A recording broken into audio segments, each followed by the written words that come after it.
And there we go. There, now we have audio. Now I'll see if I can remember to turn it back on after I do the switch. Ooh, man. Yeah, my mixer is coming back tomorrow. I had to call the company to say, what's the status? Oh, it shipped last week. It'll be there tomorrow. Got a tracking number and everything. Finally, probably take me half a day to get it hooked back up again. Hopefully all my presets will just load back in, and let's just hope that they fix the problem. Which incidentally, I don't know if I ever told you guys what the problem was with the mixer. It was, so the mixer itself worked perfectly fine as far as mixing goes, but it records, and you put a little USB stick and it records, and so I always record the audio track alone, my dialogue separately from everything else, so that I can mix that separately, do denoising and post and so on. It would occasionally, I'd say 3 out of 5 recordings, maybe 2 out of 5 recordings, it would drop a, what did I calculate it out, 5.5 second gap. Always exactly the same amount of time. I knew, because when I'd find the gap in my timeline, I'd slice it somewhere and shift it 5.5 seconds, and boom, it was perfectly in sync again. But there was a gap. So I always had to pull the audio from the backup recording, the main video recording, which sounds a little bit different, which is obviously annoying. Yeah, and it's been doing that for a long time, and finally got it sent off for repair. And all I know is they're shipping it back. I don't even know if they found the problem or not. So, you know, fingers crossed and all that good stuff. All right, we are nearly at the end of the countdown here. We are recording. Everything appears to be ready to go. Yeah, 30 seconds left. I know it's the black clock and you can barely see it now, but it's there. It's there, and when that gets to 0, I'll turn that off and we'll start this thing up again. So greetings everybody who is here watching live for the live show. As always, we'll be beginning momentarily talking about things in a live sort of way. How's that for you? So I always run out of things to say when I don't know what to say and the clock is not counting down to 0 yet. And I'm just like here, hey Shark, how's it going? It's always nice to see people in there saying hello. Excellent. All right, close enough to 0. Let me turn this off, and because I want my notes over here, make sure I don't forget anything. And get my footstool here that I like to be able to put my foot on. We're recording, we're good. I will remember to turn that audio back on. Hello, Mr. Curly, greetings. Good to see you here, my friend. I will remember to turn the audio back on. In fact, I'm gonna put my finger over here so I don't forget. No, I'm not gonna do that. Okay, let's do a show. Today we're talking about a budget 5-inch monitor for your camera from a company called Feelworld.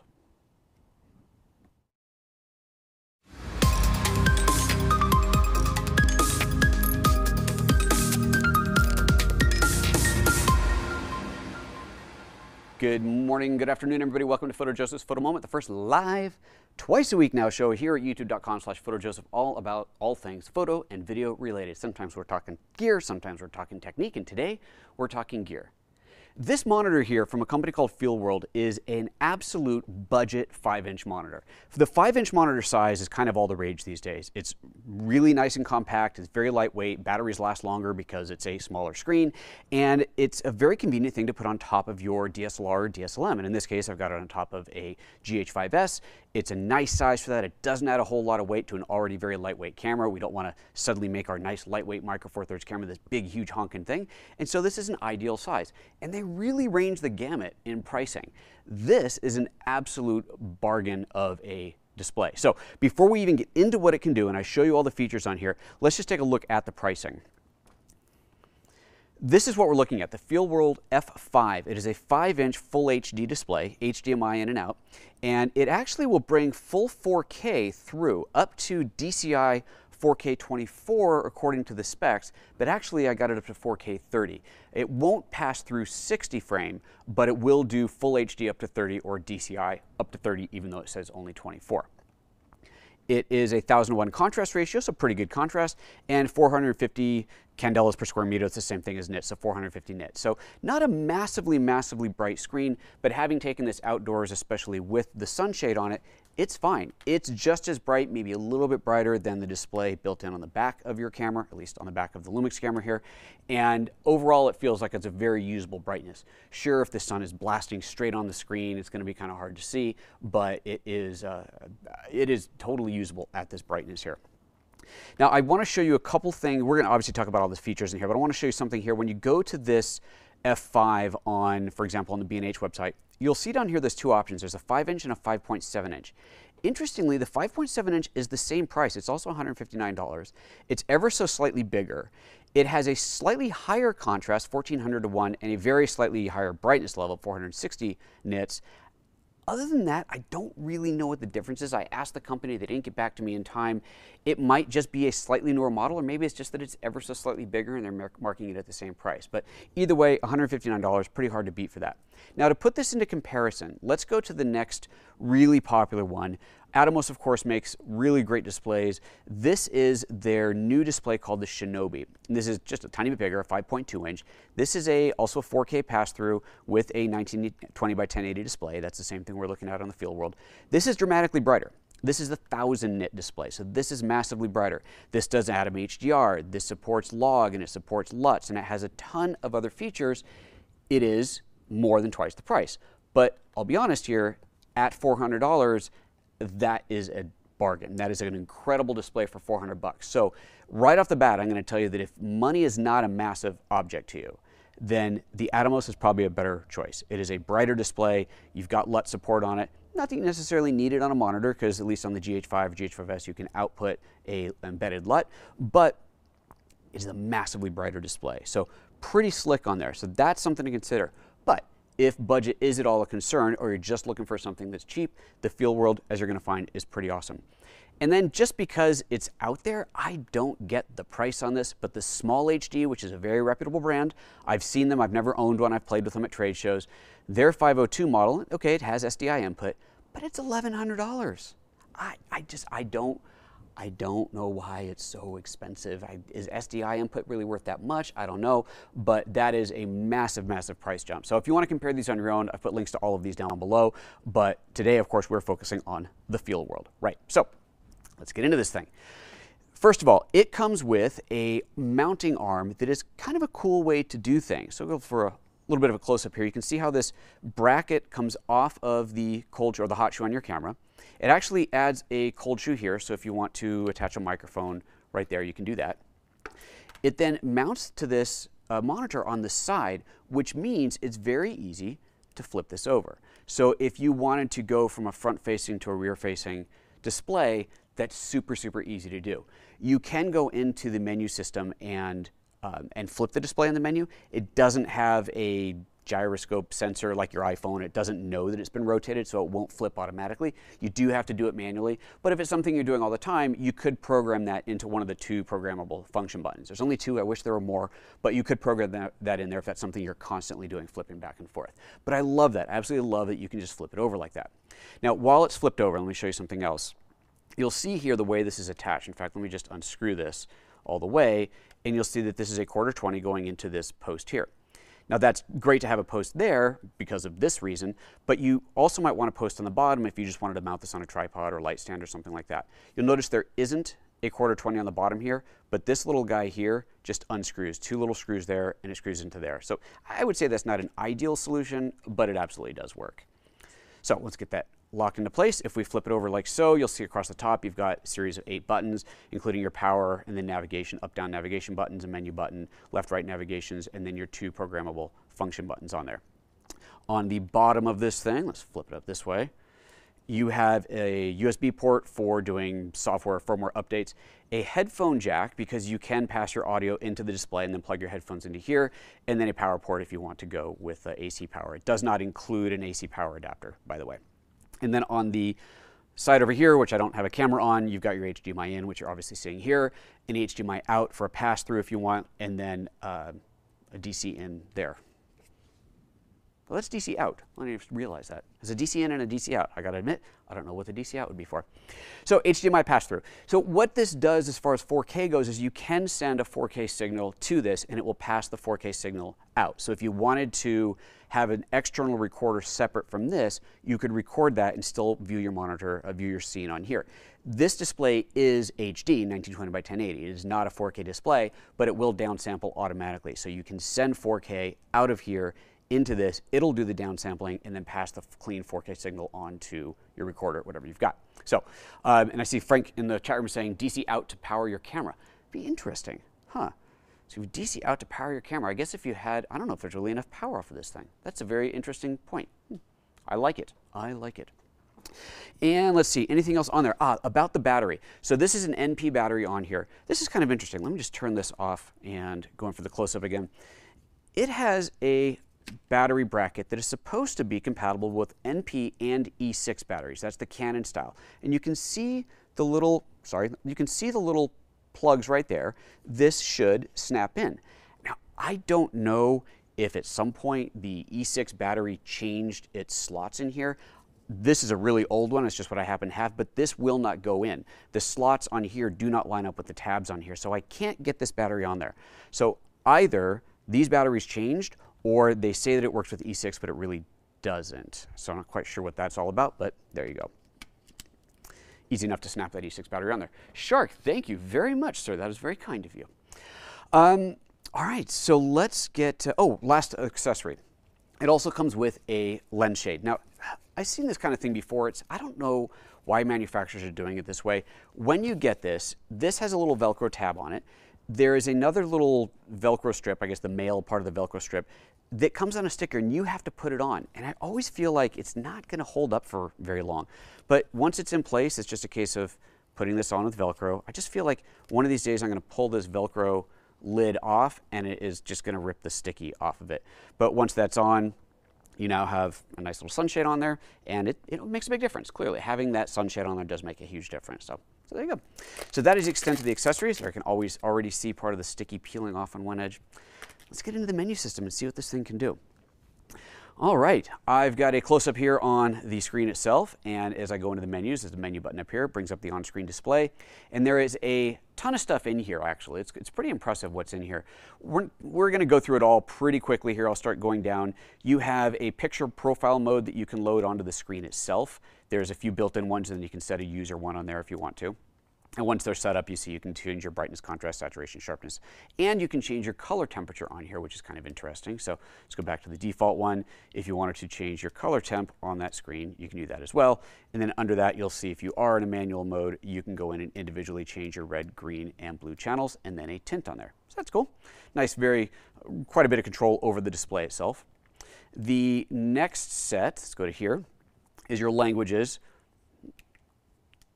So you've got your, we don't need to rotate through, we got English and a bunch of other languages in there.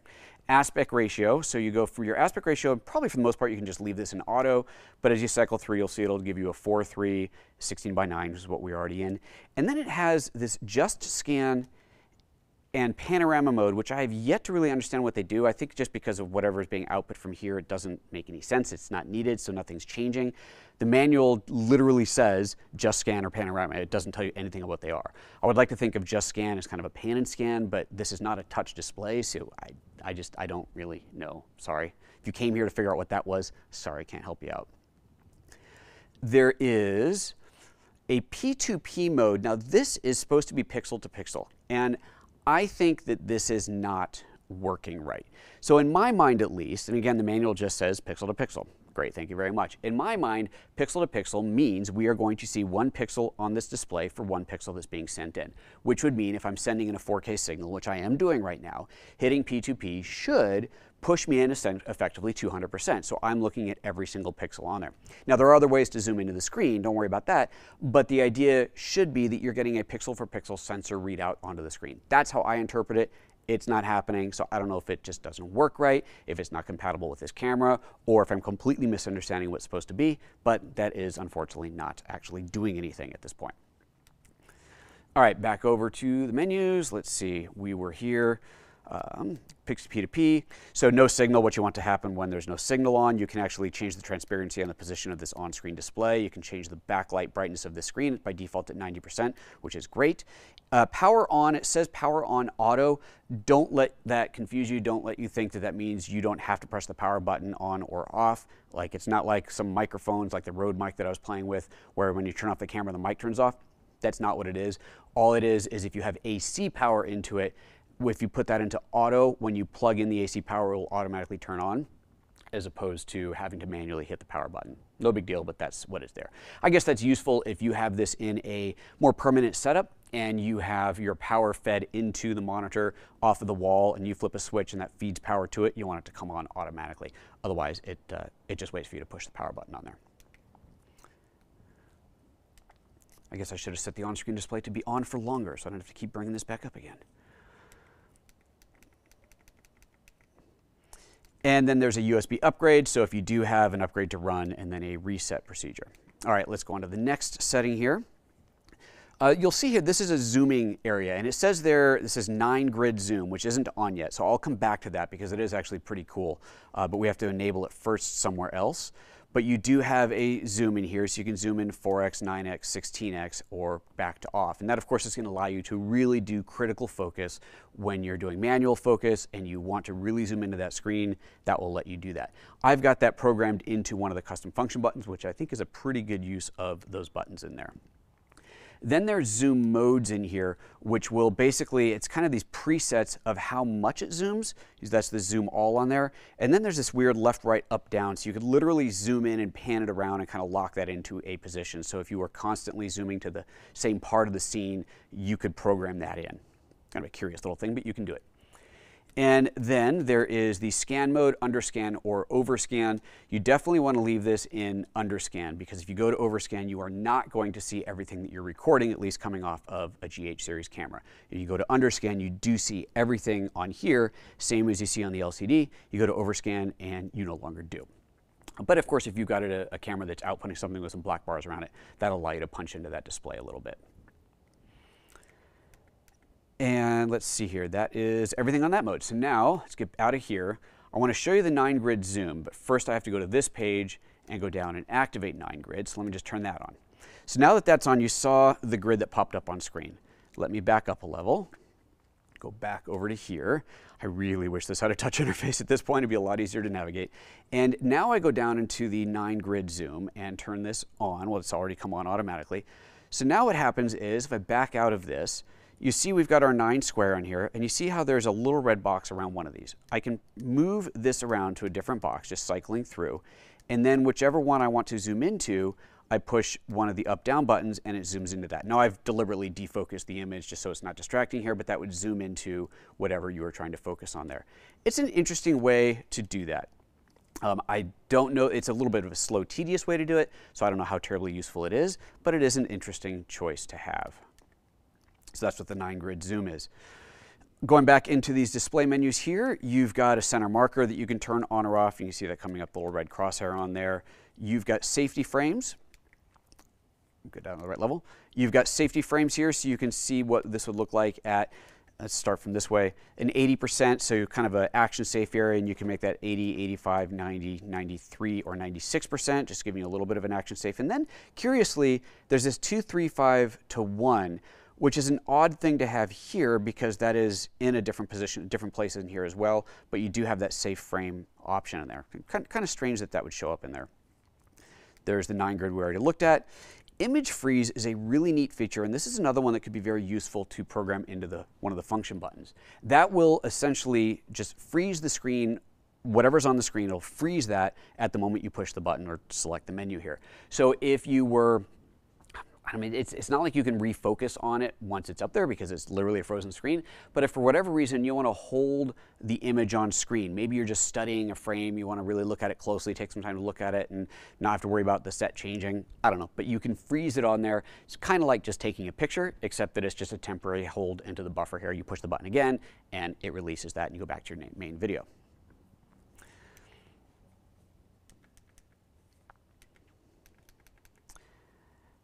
Image flip is where you would flip the whole image here for flipping it over, and you'll see you have multiple options in there. Well, now it's flipping with the on-screen display as well, but there's a horizontal flip, a vertical flip, and a horizontal plus vertical flip. So you really can do it however you want to. If you want to have it so it's a mirror image when it's facing you, or have it not be a mirror image, you can choose that option.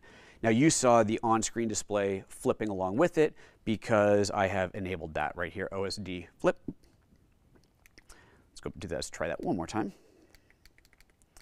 Now you saw the on-screen display flipping with it because I have enabled OSD flip. So if I have turned that off, then the image flips, but the display, the on-screen display, the menu system does not.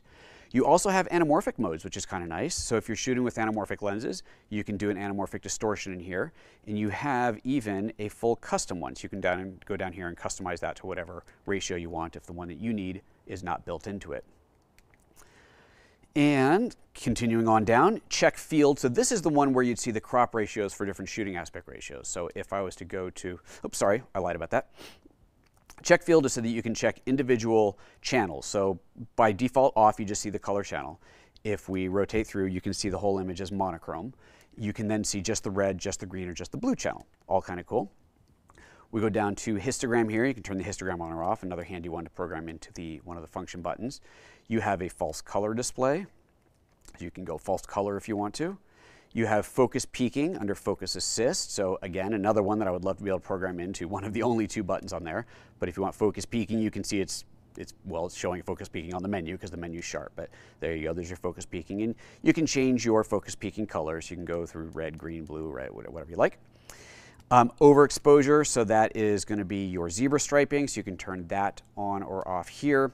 And then once that's on, if we go down a level, now you can change at what level you want that to go in 1 IRE increments, which is quite nice. You can really set that very precise to however you like it in there.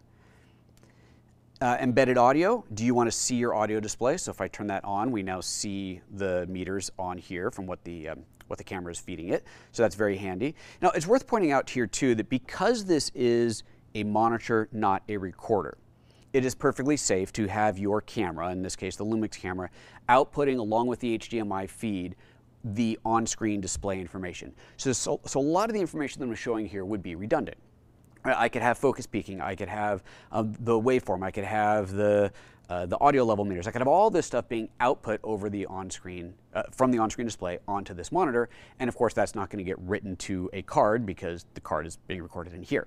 If, however, you are passing the video back out of here into a recorder, you would definitely not want to do that. Same thing as if you're using a recording version of one of these things. If you had the Atomos Ninja and you had that on here recording, you clearly do not want to have your on-screen display coming out from the camera into that feed because that would get permanently embedded into your video feed. But in a situation like this where you're just using it as a monitor, it's perfectly safe to do, so you could use the camera's own on-screen display. Totally up to you.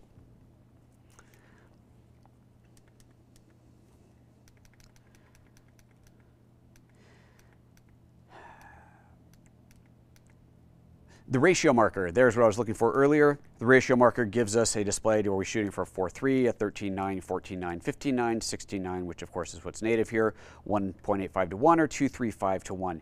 And when you've selected that, you have a couple of options. You can change the outline color, so whatever color you want that to be. You can even change the width of that, so I'll put it back to red and then I can make that a much bigger, thicker display. And this is kind of neat. It's kind of hard to navigate these things when you're not looking at the top of it, I must say. This is kind of neat. You can choose how dark you want the cropped out area to be. You see how that is cycling through and getting darker as I go through the different modified mark. It's an odd description, modified mark, but that's what that does. So it's kind of a nice thing to have. And then the last page on here is the function buttons, F1 and F2, and so you can program these to do what you want them to do. So if I go down to F1, for example, it's currently set to histogram. If I pull this up, you'll see all the options that you have on there. It could be, let's go to the top of there. Well, I guess I'll start at the bottom. So there's anamorphic, zoom option, the 9 grid, you can toggle that, embedded audio, toggle that, overexposure, toggle that, that'd be the striping, false colors, histogram, image freeze, image flip, aspect ratio, focus assist, check field, safe frames, and center marker. Any of those can be programmed into either of those buttons. And that is all there is to it. So it's got a lot of features. It's feature rich. It really does have the things that you would want off of a monitor. It is bright. It's not massively bright, but it's definitely bright enough to see outdoors. If you're really in the bright sun, you're going to want the shade, but it comes with the shade and that works out well. At the price, it's really hard to beat. That is a great, great price for it. Whether you're using it out in the field or even just in studio, I could see using these in positions right in here. Like I've got a camera over here that I use as a close-up camera. That would be this one here, or my overhead camera. If I wanted to have a view from the overhead camera, I could take an HDMI out of the camera, feed it in the display, loop it back out of this display into my switcher and everything else, and that would give me nice displays of all these different cameras at a really fair price. So I think it's a pretty good deal there. I had mentioned in the opening that it will do up to DCI, so that's 4096 wide. It's bigger than Ultra HD. And the manual says DCI to 24 hertz, 24p. It actually supported it 30p, which was great. If you are shooting, let's say you're shooting 4K 60 on here, so Ultra HD 60p on here, that, if you try to output 4K 60 to the display says no signal. It can't do that. But remember that within the camera, you can have the camera output only 1080p. So if you really are using it just for monitoring, you would set the camera to record 4K 60 but output 1080p, and it'll output, I think, 1080p 30 at that point, so that it works on the monitor there.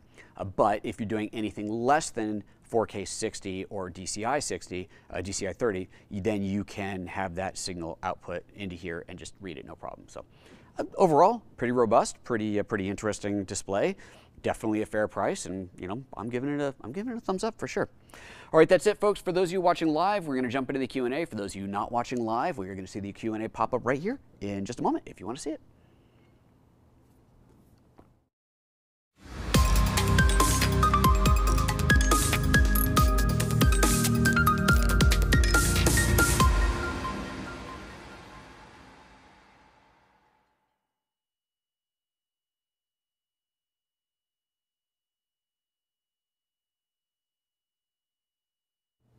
Almost forgot to turn the audio back on again there.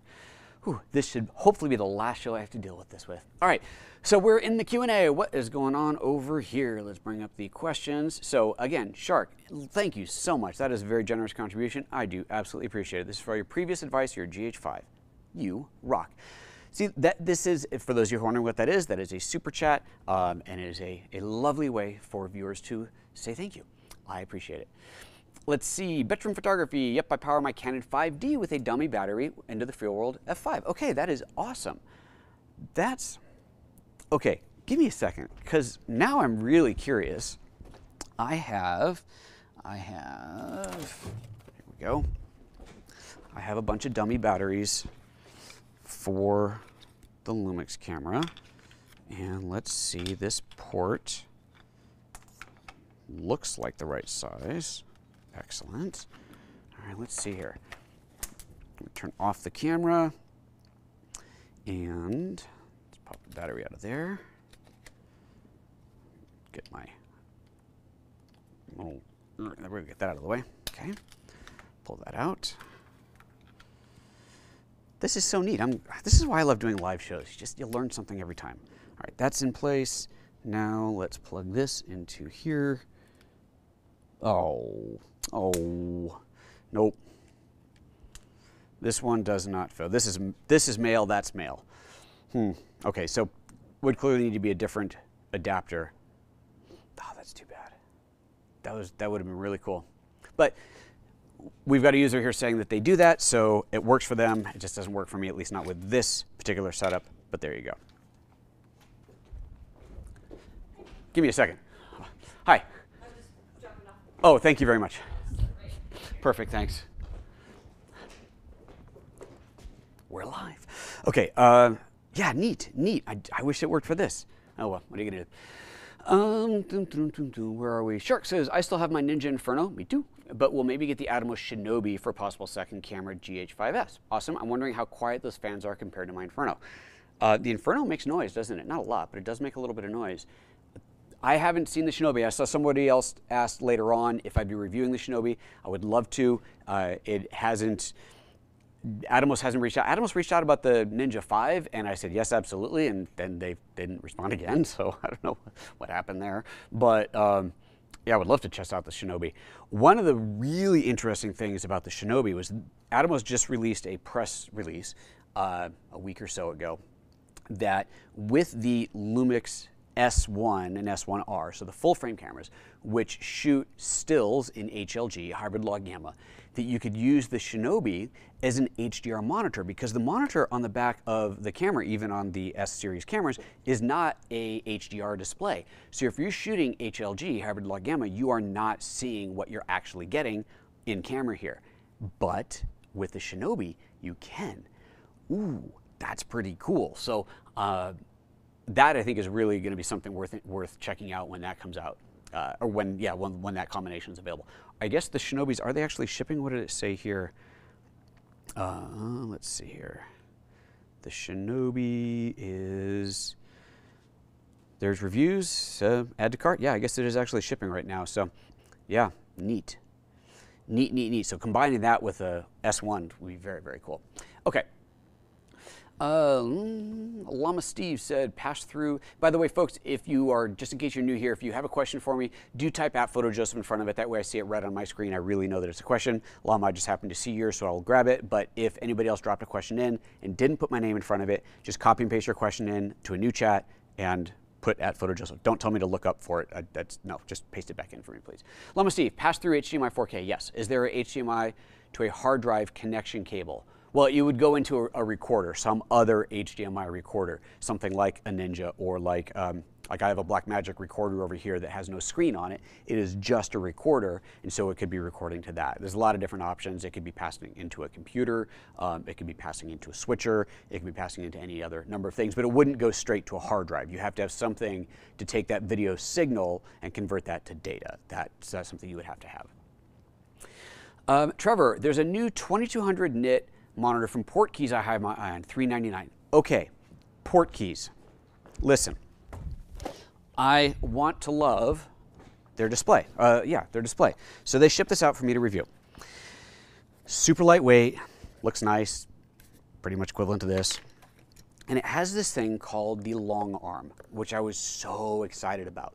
This is supposed to allow me to control my GH5. I connect this into here, and then this into the GH5, and there's a remote control cable for the GH5, and then I can control the GH5 from here, start, stop recording on here, which means if I was doing, remember when I did my GH5 training set, for example, right? I recorded that all myself, and my camera was way down there. And so I had one of these cables, one of these remotes on an extension cord that I would push to start and stop recording. The problem is that even with a big Atomos, whatever it is, 7-inch display on there, it was still so far away that I'm kind of going, I think it's recording, I'm not really sure. Having a small monitor right in front of me that I could touch to record and have confidence on, oh, that'd be huge. This never worked. They sent me accessory kits, they sent updates, nothing ever worked, which is why I never reviewed it. So, if you're looking at a Feelworld one, if you're looking at Portkeys one, you're considering it, if you do buy it, do let me know how it works out for you. Make sure that you get some time on it before your return window is up, just in case it doesn't really work the way you expect it to. This one just never worked, unfortunately. Sad. Okay. Moving on, let's see here. Bertman Photography, you're saying the same thing. Yep, so definitely keep your, check it out, test it out, make sure you get some good time on it before your return window closes, just in case it doesn't do what you expect it to do. Trevor, I have a 7-inch Feelworld. It's been brilliant. Awesome. And for the money, it's an absolute no-brainer. Awesome, Trevor. Thank you for that. Betram, love the F5. Yep, that's what this is, the F5. And there was another comment that went flying off screen. Oh, there was Shark asking about, or no, oh, here, okay, sorry. Shark says, I'm thinking of getting a second monitor, either the Ninja 5 or the Shinobi. It's a tough choice. I really don't get small HD. Their prices, it's insane. Yeah, I mean, the Ninja 5 is really awesome too, right? But I think you have to have special SD, smaller versions of the SD cards for that, which are pretty expensive. So if you don't need the recording capability, you got to remember that the cost of the Ninja 5 isn't just the additional cost because it's a recorder, obviously, but you have to buy new cards as well. So definitely something worth considering. Shark, that was you asking, will I review the Atomos Shinobi? I would love to. No one's asked.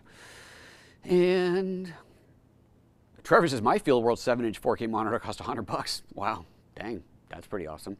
I love getting a bargain on something like this. Like finding something like this, it's really cheap and it works. It's awesome. It's a great deal. Trevor says, how's your Mac Mini? My Mac Mini works perfectly except that the fan doesn't work. And so whenever I render, so ridiculous. When I render out of compressor, that's the one time that the CPUs all kick in, and I have a little temperature monitor. I see the temperature go up and up, and there's no fan in it. So I literally take a fan and I point it at the machine while it's rendering. I have to send it off for service again to get that fixed. I just haven't done it. Maybe I should do that today. Oh, God, it sucks being out of your machine, but yeah. Van Marie Feelworld, how to connect to Wi-Fi? It does not. Let's see here. Trevor, I'm not holding out hope for the camera control with a monitor. Yeah, unfortunately. David Price, Apple just announced a new iPad mini 5th generation. Saw that. Do you know of a way to hook that up as a monitor? Interesting question. Let me look something up for you. Was it Kickstarter or Indiegogo?